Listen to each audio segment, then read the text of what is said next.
Sekarang buat investing nomor 2. Nah, kesempatan untuk investasi jangka panjang pada perusahaan bagus itu tidak terjadi ketika market lagi dalam kondisi ekonomi baik-baik saja.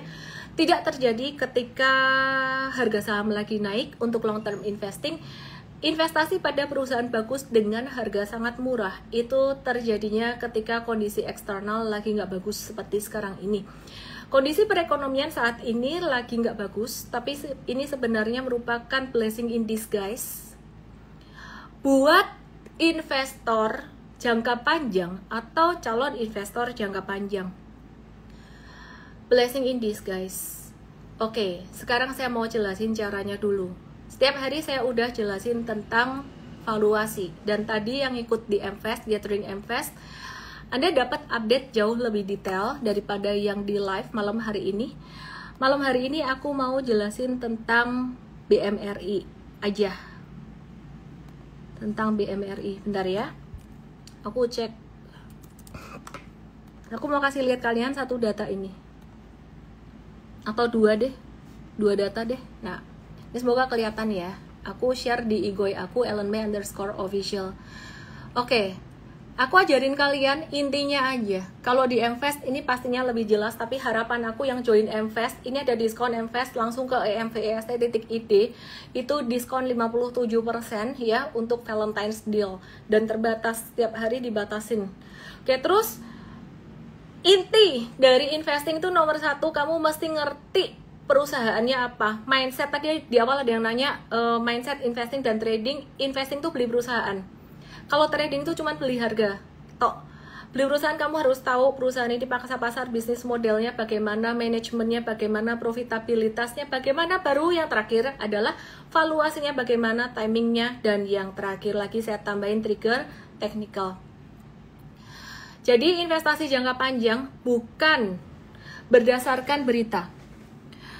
Bukan kalau beritanya jelek terus malah keluar. Bukan kalau rugi 5%, 10%, terus malah takut terus keluar. Teman-teman yang di TokTok, yang di YT boleh ke Igoy, terutama yang di TokTok, bateraiku habis, ini takutnya ntar dut HP-nya. Aku ulang ya. Investasi jangka panjang. Bukan jika ada berita jelek terus malah takut keluar. Investasi jangka panjang. Bukan ketika minus 5% atau 10% malah keluar. Itu mah trader. Ya, itu mah trader. Nah, investasi jangka panjang nomor 1, lihat pangsa pasar, bisnis model dulu. 2, manajemen. 3, profitability. Sekarang dari poin nomor 3 aja, aku ajak kalian lihat saham BMRI. Sebelum saya kasih tahu bagus-bagusnya, saya kasih tahu berita nggak enaknya dulu, biar seimbang. Nanti dikira aku pom-pom BMRI. Karena dulu pas aku ngobrol soal BBRI, semua pada bilang kayak aku pom-pom BBRI. Enggak ya. Aku kasih tahu downside-nya sekarang. JP Morgan itu nurunin atau memangkas rating BMRI jadi underweight. Tapi JP Morgan ini dia juga bilang ini tuh karena perkiraan pertumbuhan kredit di 2025 ini bakalan lebih rendah ya daripada guidance, mungkin bisa lebih rendah daripada guidance perusahaan. Terus kemudian JP Morgan ini juga menilai Bank Mandiri ini perusahaan yang bagus sebenarnya, tapi karena faktor eksternal memang mereka lagi update jadi underweight dulu. Nah, itu sentimen negatif jangka pendek, itu beritanya. Tadi aku udah bilang ya, investasi jangka panjang jangan cuman karena berita. Justru berita jangka pendek, sentimen eksternal jangka pendek bikin dia harganya turun, itu adalah kesempatan buat investor. Tapi jangan langsung hajar-hajar masuk aja. Aku mau kasih lihat sekarang profitabilitasnya gimana. Ini loh, kalau kamu mau investing jangka panjang, ini dari Stockbit aku ambil datanya. Dari Bloomberg juga kurang lebih sama, ya. Ini tahun, ini dari tahun ke tahun, ya perhatikan nih 2020, 1, 2, 3, 4, ini 2019, pandemi agak-agak turun dikit. Perhatikan yang paling bawah, laba bersih yang dapat diatribusikan, ya. Perhatikan yang di bawah nih ya, ini perhatikan di sini, ini 17,6 bilion, 30 triliun, 44 triliun, 60 triliun, 61 triliun. Kalian tahu nggak sih bahwa Bank Mandiri ini di tahun 2024 itu labanya all time high. Meskipun pertumbuhannya tuh cuma 1% sekian doang. Dan yang dilihat bukan cuma 2024 doang. Tapi di tahun tahun-tahun sebelumnya juga kita mesti lihat. Demikian pula dengan BCA. BCA itu labanya dari tahun ke tahun bertumbuh. Tadi BCA aku ada kasih lihat buat teman-teman investors. Nah, aku nggak tahu apakah kalian bisa lihat ini atau enggak nih di live ya, yang di TokTok, yang di YT ke Igoy untuk bisa lihat chartnya. Nah, lihat data ini. Ini tren pendapatan bunga bersihnya dari tahun 2019 sampai tahun 2024. Ini terus naik, meskipun naik persentasenya sempat 2023 naik 17%, tapi 2024 naik 9%-an. Dan ini laba bersihnya dalam triliun ya. Ini naik berapa persen? Ini sempat naik 29%, terus 19,4% di 2023, dan 2024 agak slow down dikit, naik 12,7%. Ya, terus BCA pertumbuhan kredit di atas industri. Nah, dari sini kita ngelihat bahwa perusahaan ini sebenarnya perusahaan yang bagus dan baik-baik saja. Ya, jadi kalau misalkan dia turun secara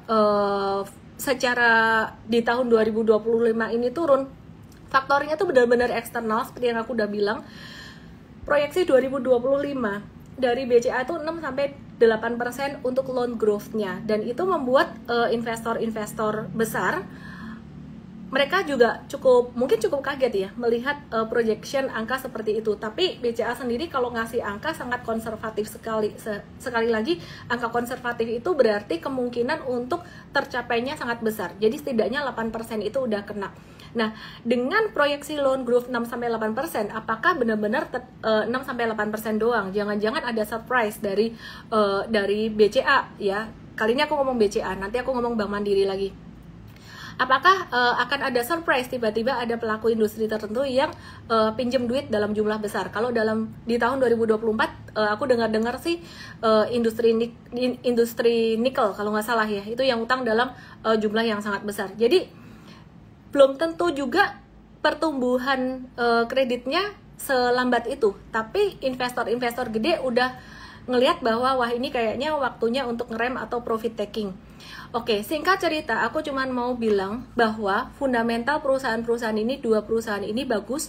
Terus tak tambahin satu data lagi, data projection tahun 2025-2026 buat Bank Mandiri. Jadi positifnya aku kasih tahu, negatifnya aku kasih tahu. Teman-teman yang ada di TokTok, yang di YT langsung ke Igoy untuk bisa melihat chartnya. Ini aku ambil dari Stockbit datanya. Ini EPS-nya 2024 ini 597,67 earnings per share. Terus kemudian 2025 diperkirakan EPS-nya tuh masih naik 637. Terus di 2026 diperkirakan EPS-nya masih naik 696. Jadi masih bertumbuh meskipun pertumbuhannya 2025 dianggap lambat. Pertanyaannya adalah belinya kapan? Ada dua cara beli yang kalian mesti antisipasi. Kalau kalian nanya ke saya atau ke kami itu dalam arti M-Fast ataupun M-Trade, ada dua cara. Ketika valuasi tinggi, seringkali kita bilang kalau mau nyicil aja dikit-dikit, misalkan belum punya sama sekali, itu artinya strategi DCA yang di buku biru aku ini. Ya, yang di TokTok nih ya, buku biru. DCA itu dollar cost averaging. Long story short, aku mau kasih tahu DCA itu apa. DCA itu artinya kamu beli saham dalam nominal yang sama, periode yang sama, gak peduli harga sahamnya berapa. Setiap misalkan akhir bulan beli saham BCA sebanyak gak tau lah 5 juta atau seberapa, dan itu uangnya harus uang yang dingin banget, uang yang dalam jangka panjang kamu nggak pakai sama sekali. 5 juta terus setiap bulan, nggak peduli dia naik dia turun. Ketika harga saham turun kamu dapat lebih banyak, ketika harga saham naik kamu dapat sahamnya lebih dikit. Itu DCA yang benar. Salah banget kalau misalkan nyicil tapi yang dimasukin jumlah uang dalam jumlah banyak. Masukin dalam jumlah yang banyak tuh namanya lump sum. Lump sum itu high risk tapi juga high reward. Lump sum itu high risk dan high reward. Artinya apa? Kalau kamu masuknya pas di timingnya, di valuasinya murah banget, kamu dapat cuan gede. Tapi kalau kamu masuknya pas di atas lump sum, ya risikonya lebih besar. Maka dari itu teman-teman yang masuk di M-Fast, kami sangat encourage banget, cerewet banget, bawel banget, tontonin, dilihat, tolong ditonton, itu materinya Ya Gathering Invest kalau sampai kita jelasin tentang DCA atau ya kalau murid baru sih nggak masalah ya. Tapi kalau murid udah lama ikut, udah berapa lama DCA dan lump sum nggak ngerti, itu berarti ketahuan materinya nggak ditonton gitu loh. Padahal materi nomor 1 kita tuh aset alokasi. Aset alokasi tuh penting ting ting ting ting ting. Ini kalau ada pentungan tak penting aset alokasi itu pentingnya, sepenting-pentingnya banget di saham. Itu bukan cuman kayak teori-teori finansial aja, tapi itu Bible-nya, SOP-nya gitu loh ya. Jadi aset alokasi yang akan melindungi kamu dari resiko sebenarnya. Sesimpel aset alokasi itu gimana sih, seberapa siapnya kamu masukin duit ke saham kalau sampai sahamnya turun 40-50%. Kamu nggak sakit hati. Udah, aset alokasi itu kalau mau tak bikin gampang kayak gitu. Jadi berapa rupiah yang kamu masukin ke saham di awal tuh yang kamu urusin duluan. Bukan masalah beli BMRI, BRI, BCA di harga berapa, itu urusan nomor 2, nomor 3 sebenarnya. Ya, jadi 1 aset alokasi, 2 milih perusahaan fundamental bagus, 3 baru tuh timing, terakhir timingnya. Nah, sekarang bicara timing, kan kalau kamu mau DCA terus menerus, itu gak peduli harga berapa dan konsisten tiap bulan atau tiap 3 bulan atau tiap 6 bulan kayak gitu terus. Sehingga kalau kamu pakai DCA pas harga mahal, kamu kan dapat dikit toh. Lepas harga murah, kamu tuh dapat banyak. Sehingga hargamu tuh ter-average di tengah-tengah. Nah itu loh sebenarnya yang dimaksud dengan definisi average yang bagus. Jadi bukan averaging down, tiap turun beli terus. Gitu loh. Ya, kalau duitnya nggak ada serinya, tiap turun beli terus gitu. Itu nggak apa-apa. Tapi DCA itu beda konsepnya, dollar cost averaging singkatannya. Yang kedua caranya lump sum. Lump sum tuh kalau pas lagi ancur kita pakai sebenarnya as simple as valuasinya tuh kita pakai standar deviasi -1, -2. Nah kalau berdasarkan data Bloomberg, ini BMRI itu udah masuk ke standar deviasi -1-nya dia. Kalau berdasarkan data kita, kami invest ngitung-ngitung sendiri, itu justru malah lebih konservatif. Data Bloomberg lebih agresif. Ya ini data Bloomberg, BMRI itu udah di standar deviasi -1. Nih aku ngomongin BMRI doang malam hari ini. Belum di -1 tapi udah dekat di -1 kayak gini. Tapi kalau data kita itu belum, lagi masih di rata-rata dikit gitu ya. Nah terus kalau BCA sekarang juga menurut data Bloomberg itu udah di standar deviasi -2, artinya udah murah gitu loh. Tapi kalau data kami, data Invest yang tadi kita bahas di Invest Gathering, itu lagi di standar deviasi dekat-dekat. Nih aku buka sebentar deh. Bentar ya, aku buka chartnya dulu ya. Oke. Kalau data kita, data Invest itu belum di standar deviasi -1, baru di average turun dikit. Kesimpulannya kalau menurut data Bloomberg sebenarnya BMRI dan BCA udah murah. Tapi kalau data Invest belum. Ya jadi udah murah tapi kayaknya bisa lebih murah lagi. Angkanya di berapa aja tadi aku udah kasih tahu di Invest udah lengkap banget. Intinya sih sebenarnya teman-teman kalau kalian nggak siap lump sum, kalau kalian selalu nanya best price di berapa, best price di berapa, kalian kan mau lump sum ya. Better kalau mau lump sum sebaiknya belajar dulu deh. Ya, belajar dulu di invest.id, pelajari e-course-nya. Kalau kalian nggak punya duit, mau gratisan dari live aku juga bisa. Tapi kalau dari live aku tuh nggak berani untuk yang vokal-vokal banget karena di sini banyak orang baru. Nah di Invest kita tadi kasih angkanya tuh bener-bener detail banget ya. Ya jadi di invest.id ini Valentine's deal, ini ada diskon sekitaran 57%. Ya intinya kayak gitu aja. Kalau mau DCA start dari sekarang juga nggak apa-apa. Kalau misalkan kemarin punya, misalkan aku punya barang, ada yang punya barang DCA, terus sekarang posisinya lagi harganya masih di atas dari harga sekarang BCA dan BMRI, lagi masih merah, lagi turun merah, itu gimana? Long term investor, gak apa-apa, aman, tenang, santai. Tapi aku udah nggak punya duit lagi, yowes, gak apa-apa. Saham-saham ini, dua ini, kamu punya agak kemalan sedikit, lebih bagus untuk long term daripada kamu sama sekali nggak punya untuk long term. Long term berapa lama? 3 tahun. Dari cerita Pak Alex P. Chandra, ini cerita bagus, saya sebut namanya. Owner BBR Lestari, Bali.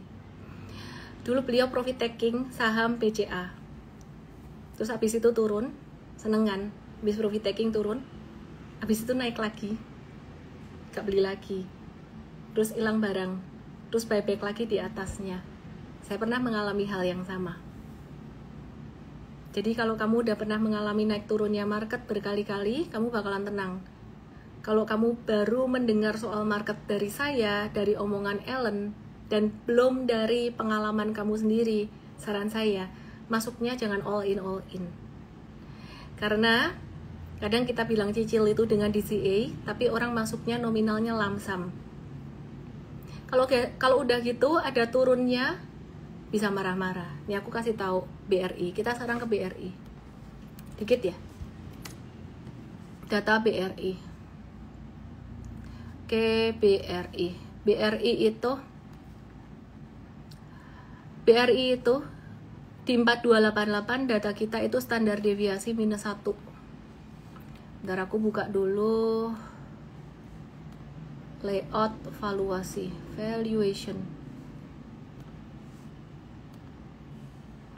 Oke, lihat di Igo ya teman-teman yang di tok-tok di YT. Masih Bank Mandiri, aku ke BBRI. Ya. BRI itu kalau hitungannya Bloomberg, standar deviasi minus 2-nya tuh di 3960. Di kita 3717. Jadi di Mvest lebih konservatif angkanya. Gitu. Jadi kurang lebih lah di area itu. Nah, terus kalau Bloomberg punya angka standar deviasi minus 1 tuh di 4600. Jadi kalau sebenarnya beli di 46 itu udah standar deviasi minus 1.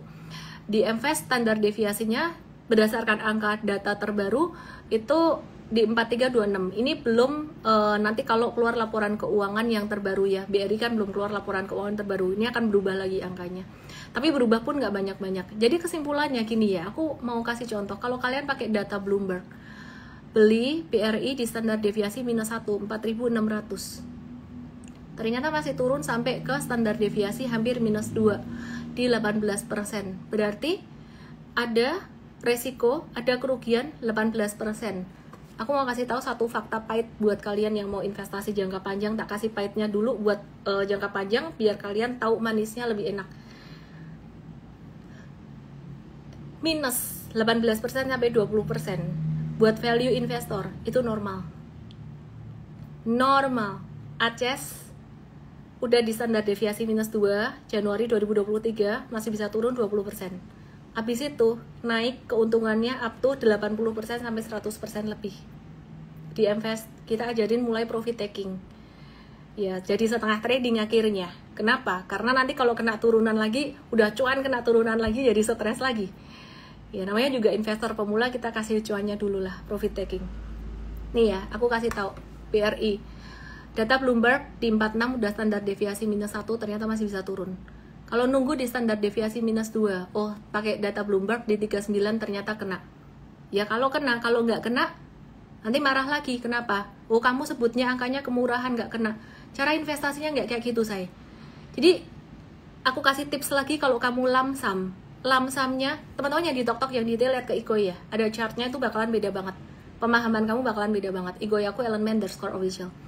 Lamsammu itu bukan di satu titik, bukan di satu hari bleng masukin semua. Misal kamu punya modal buat investasi khusus BRI ini uang dingin dan khusus misalkan BRI 100 juta, nyicil loh 10 juta. Oh nanti berapa hari lagi turun lagi di 46 tuh kan di sini ya. Oke, berapa hari ini turun lagi. Nah, kalau naik nggak usah beli nih, turun lagi, turunnya lumayan nih. Nah, justru malah ada pantulan dikit, dibelokkan nih, lihat ya. Aku combine sama technical nih. Ada pantulan dikit, ini turun. Biar nggak nangkep pisau jatuh, ada pantulan dikit. Ini beli 10 lagi, turun lagi ternyata turun lagi di 4160. Beli lagi, mantul nih, turun lagi. Berarti udah 30 juta kan ya.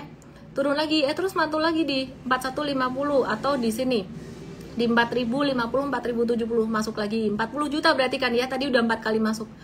Terus di sini setiap kali membentuk low masuk lagi 4040, atau di sini di 3820 masuk lagi 10 juta lagi, 50 juta. Nah, banyak kesalahan banyak orang adalah berpikir mereka bisa menentukan bottom. Pointing, lihat di sini. Banyak orang yang berpikir mereka bisa menentukan bottom. Sehingga kadang all in habisin modal di satu titik gitu loh. All in lamsamnya tuh langsung satu titik. Nah, terus di sini misalkan di 38 masuk, berarti dari 100 juta kan tadi udah masuk 5 kali ya. 50 juta ya. Nah, terus pas dia naik di sini, pas dia naik ini ada tanda-tanda membentuk low. Boleh loh kamu tuh belinya di atas. Pas belok ke atas tuh kamu beli juga. 4120 beli. Jangan pualit medit harus 38. Wah, kemarin gak dapat di 38, sedih aku, ya ampun. Kamu tuh gak dapat di 38, hidupmu tuh gak apa-apa. Kamu masih bisa makan, kamu masih bisa, investasimu masih bisa bertumbuh. Ini buat long term investing nggak begitu ngaruh, nggak terlalu price sensitive. Terus turun lagi, saya turun lagi. Oh, berarti di 4100 pas naik ini, lihat di chart, karena yang aku tunjuk nih matters. Low-nya itu ada low ke bawah, ada low yang udah naik. Igoi aku @ellen_official lagi di sini, berarti 60 juta dong. Nah, di sini ini ada low lagi nih sekitaran 39 ya. Perhatiin di sini nih. Ini low baru. Kenapa low baru? Low tuh bentuk V. Ini 70 juta. Berarti masih punya modal berapa? 30 juta. 30 jutanya dipakai buat apa? Ya nggak ngerti, nanti BRI kena 38 lagi, pakai. Ya nggak ngerti, nanti barangkali kena 37 lagi, pakai. Tapi nanti kalau misalkan udah habis duitnya, cepet tiau habis, ya udah diem. Lamsamnya caranya kayak gitu. Jadi lamsamnya nggak di satu titik sebenarnya.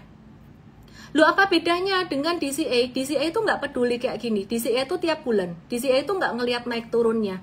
Setiap bulan sepanjang tahun. Gitu. Oke, ya, aku mau nanya. Nangkep nggak? Malam hari ini edukasinya dalam, tajam, dan generous. Capek. Nangkep nggak? Nangkep nggak? Nangkep nggak?